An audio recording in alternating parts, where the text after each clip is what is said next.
Pitch international human rights কর্তৃক আয়োজিত আজকের এই মানববন্ধন প্রোগ্রামে উপস্থিত আছেন প্রেস ক্লাবের সম্মানিত সভাপতি, আমাদের প্রত্যেকের গার্ডিয়ান জনাব জাহাদুল করিম কোচি ভাই। উপস্থিত আছেন পিচ ইন্টারন্যাশনাল হিউম্যান রাইটসের সম্মানিত পরিচালক বৃন্দ। উপস্থিত আছেন চট্টগ্রামের নেতৃবৃন্দ, চট্টগ্রামের জনসাধারণ।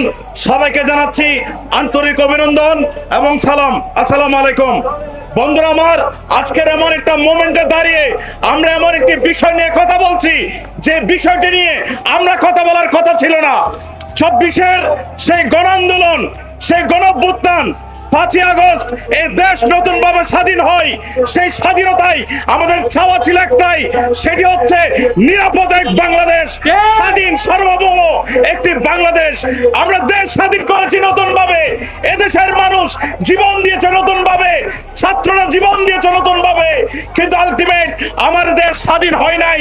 আবারও কথা বলতে হচ্ছে, বাচ্চা দর্শন হচ্ছে, বাচ্চাকে টুকরো করে করে তাদেরকে গুম করে ফেলার ব্যবস্থা করা হচ্ছে। গত 7 দিনে 9 থেকে 10টি শুধু শিশু দর্শন করা হয়েছে, বাচ্চাকে হত্যা করা হয়েছে। বন্ধুদেরকে বলতে চাই, এই দিন আমরা আর কতবার দেখব, কতবার এভাবে প্রেস ক্লাবের সামনে দাঁড়িয়ে মানববন্ধন করব, প্রতিবাদ জানাবো? কখন নির্মূল হবে? আবার কত আন্দোলন করতে হবে? আর কত রক্ত গেলে আমরা আমাদের বাচ্চা শিশুগুলোর বিচার পাবো? আর কত রক্ত ঝরবে? আর কত নিরাপদ শিশু মৃত্যুবরণ করবে? আর কতদিন আমরা অপেক্ষায় থাকবো যে আমরা একটি নিরাপদ বাংলাদেশ দেখবো?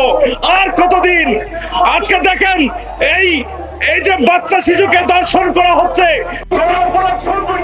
জায়গায় জায়গায়। এরপর একটি কারণ হচ্ছে মাদকের সৈলাব পুরো বাংলাদেশে, বস্তিগুলোতে বিভিন্ন জায়গায় মাদকের সৈলাব। আজকে প্রত্যেকটা ডিপার্টমেন্ট নীরব। মাদক যেন এটা একটা লিগ্যাল বিজনেস সেভাবে করেই ডেভেলপ হয়েছে।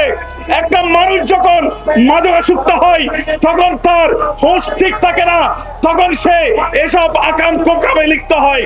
পাশাপাশি সেই যে আমাদের যে বড় ভাইরা আছেন, বিভিন্ন পলিটিক্যাল বড় ভাই, কেউ অপরাধ করলে তার মাইন্ড সেট আপ হয়ে যায়, আমার বড় ভাই আমাকে ছাড়িয়ে নিয়ে আসবেন।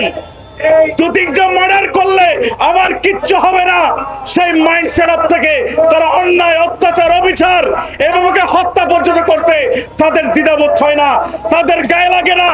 যেদিন বাংলাদেশে কোন এক মার্ডার হওয়ার সাথে সাথে 1 সপ্তাহের মধ্যে 10 দিনের মধ্যে ফাঁসিতে ঝুলানো হবে, সেদিন থেকে নির্মূল হবে এই শিশু হত্যা, এই শিশু ধর্ষণ, এই মানুষ হত্যা।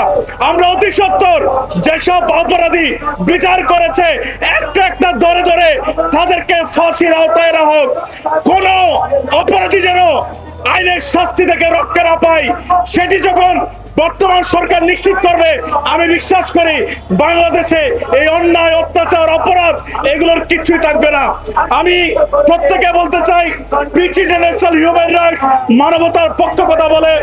অন্যায়, অত্যাচার, নির্বিচার যেখানে চলে সেখানে পিচ ইন্টারন্যাশনাল হিউম্যান রাইটস দাঁড়িয়ে যাবে ইনশাআল্লাহ। আমরা অতি সত্বর বিচার দেখতে পাবো, এই প্রত্যাশা ব্যক্ত করে আমার বক্তব্য শেষ করছি। আসসালামু আলাইকুম।